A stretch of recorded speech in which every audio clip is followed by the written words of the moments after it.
Nous nous félicitons du fait que le Sénégal abrite la deuxième assemblée générale de l'initiative Sahara, qui est un pacte de partenariat entre des institutions de recherche et universitaires africaines et de deux du Nord, je vous citer le CIRAD et l'INRAE, qui va dans le sens de mettre en place, de transformer aussi les systèmes alimentaires en cohérence aussi avec les objectifs de souveraineté alimentaire, aussi bien pour les pays du Nord que pour les pays du Sud.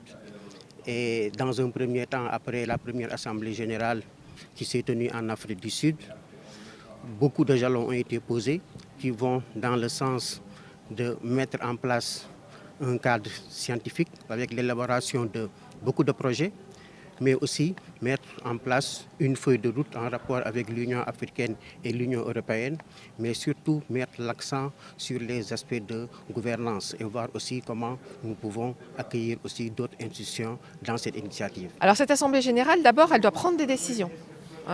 Chaque personne représentant son institution sur des propositions, 1 de thématiques scientifiques, 2 de gouvernance, 3 d'entrée de nouveaux membres, et puis 4 de projets sur lesquels on va travailler.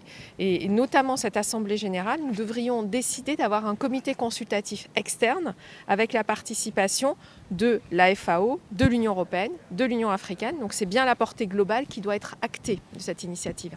Les agriculteurs doivent faire face à des grandes difficultés. La difficulté du dérèglement climatique, la difficulté d'une population qui augmente, et il faut nourrir un nombre d'habitants sur la planète qui va atteindre 10 milliards d'habitants en 2050. On a besoin de limiter les dépenses en énergie, de limiter les pesticides. Tout ça, c'est des défis qui sont complexes.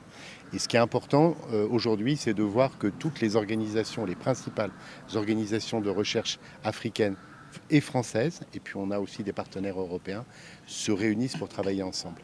Et on a des sujets, on peut penser que c'est très différent, l'Afrique et l'Europe, mais il y a des sujets en commun.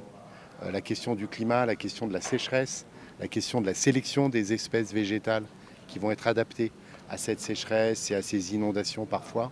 Tout ça, c'est des sujets où on a des coopérations à faire. Et nos organismes de recherche doivent travailler ensemble si on veut réussir à nourrir la population mondiale demain.